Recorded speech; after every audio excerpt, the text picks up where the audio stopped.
welcome the Prime Minister of Slovakia, Robert Fico.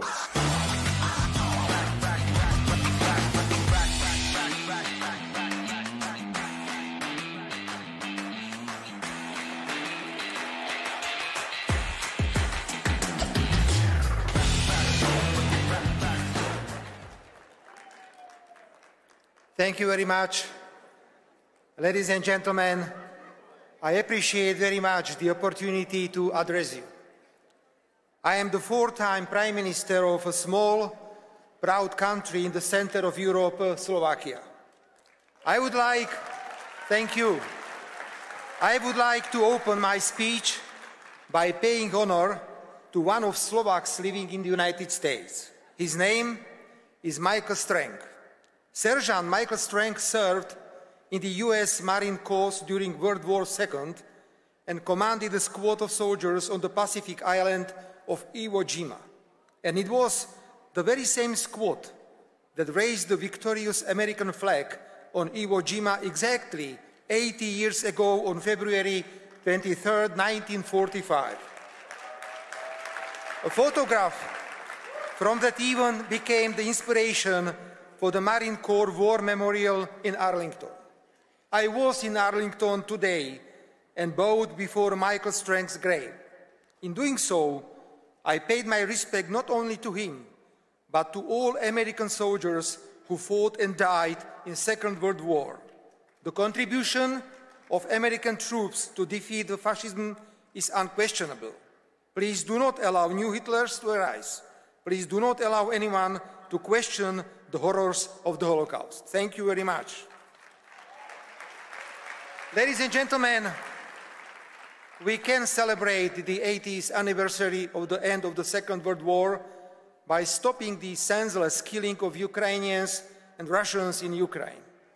The energy and determination with which your President Donald Trump has entered into the peace process in Ukraine is admirable.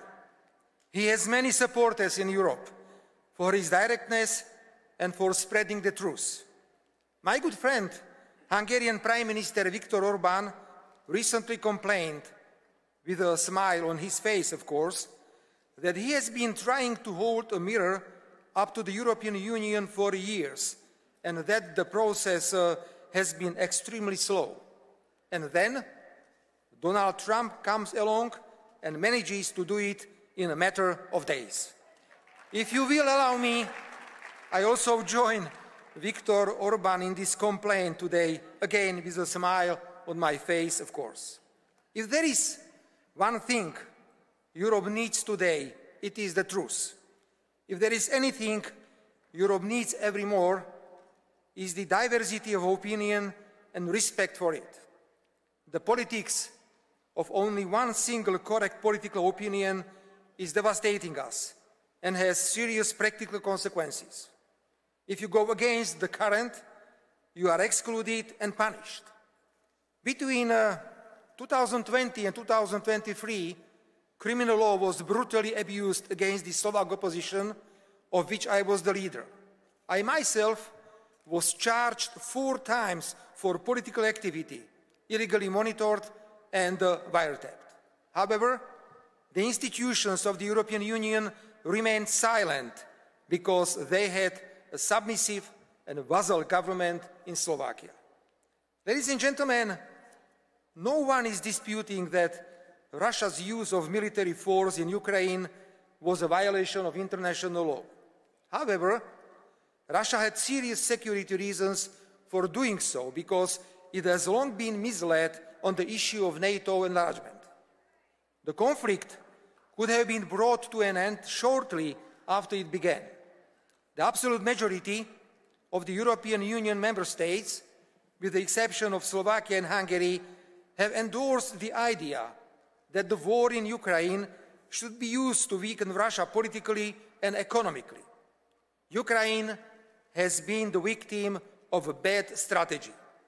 Today, it is evident that the limitless financial, military, and political support, coupled with the anti-Russian sanctions, did not bring its effect.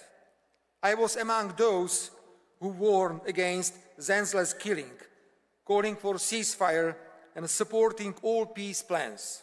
As a reward, I was branded a Russian agent. The word peace has been virtually unused in Europe for the last 3 years. Whoever spoke of peace was a warmonger. Whoever supported the war in Ukraine was a peace activist. Ladies and gentlemen, your president is doing Europe a great service. He's bringing truth, and we all hope peace back to Europe. The attitude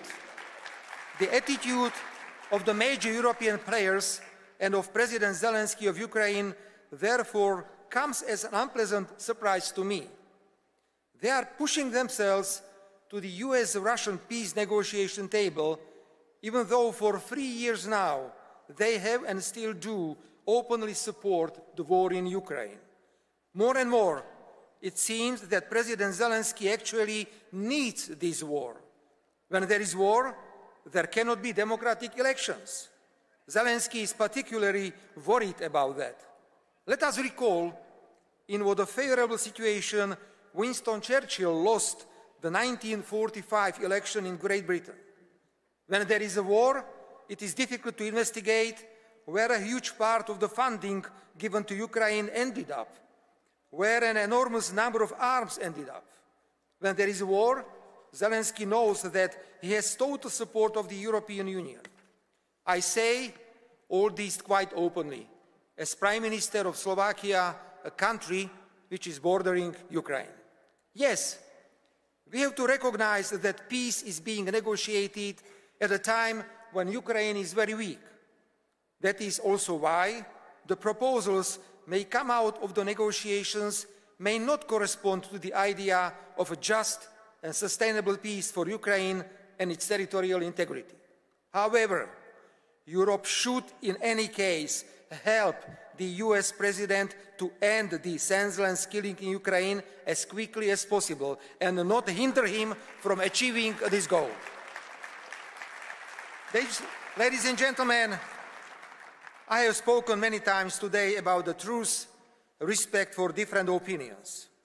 It is particularly dangerous when the response to a different opinion is not just to ignore or disrespect it, but when the opponents reach for radicalization and violence. Such dangerous radicalization is now typical for liberal and progressive ideologies, which in addition to this new quality of political conduct, promote abnormalities in everyday life and present them as normal and healthy. Let the attempt to assassinate your president or me be the proof of my claim. I grew up in a regular family where my father worked as a worker in a furniture factory and my mother as a shop assistant.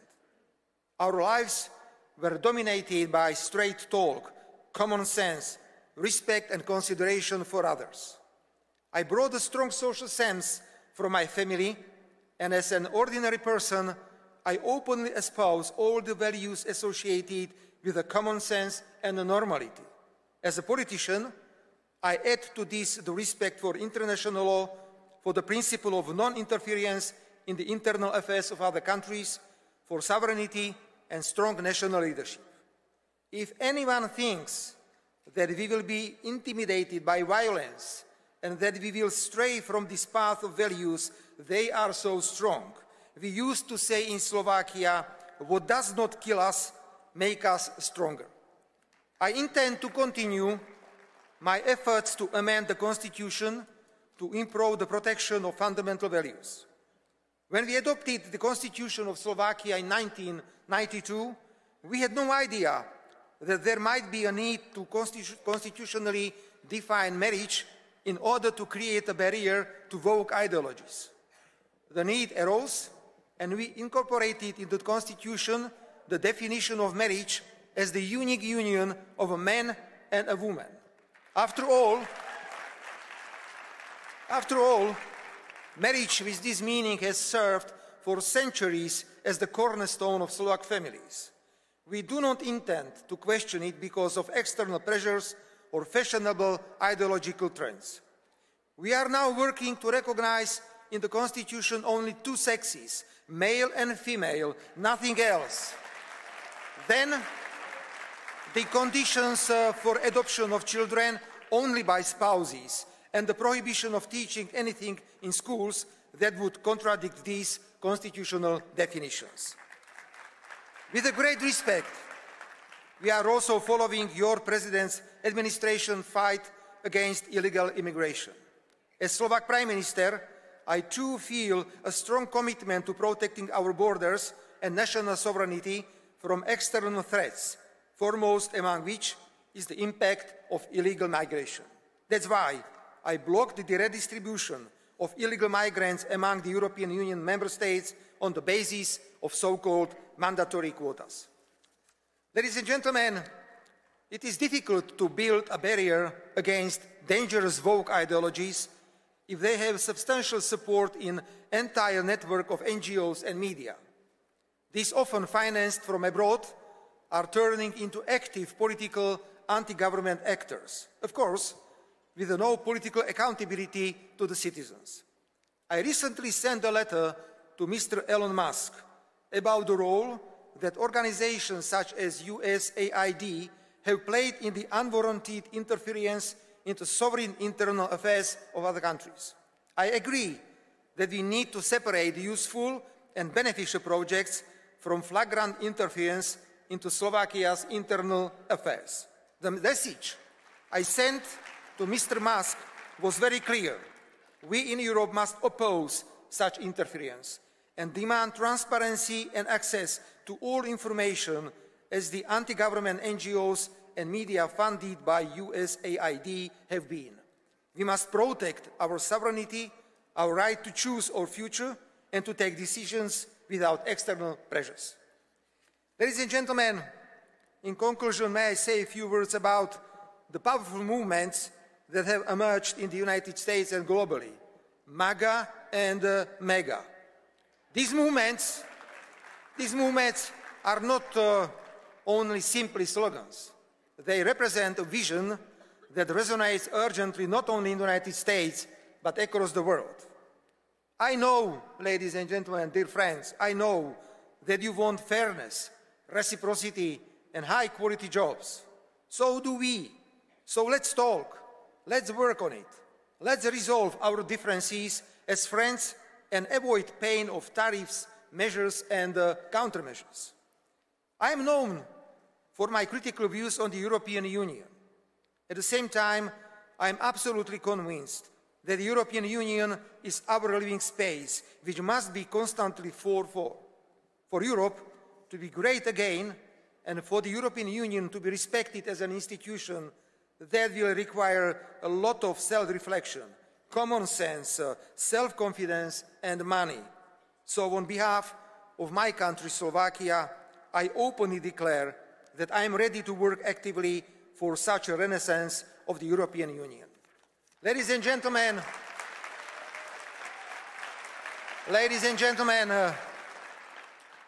just as the Slovak Michael Strank stood side by side with his American friends on the island of Iwo Jima in February 1945, Slovakia stands next to the United States and the United States next to Slovakia.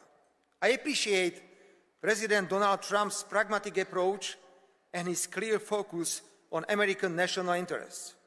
This is exactly what each and every one of us should be doing. Slovakia's national interests, that's my homework. The United States are a key strategic ally and partner for us, and we are interested in deepening this partnership. I very much look forward to working with the new US administration, and on behalf of Slovakia, I guarantee an open and frank dialogue. Let us be proud. Let us be united. Let us defend our values. I thank you all, and I express my conviction that the next time you meet the name of my country, Slovakia, you will remember this day.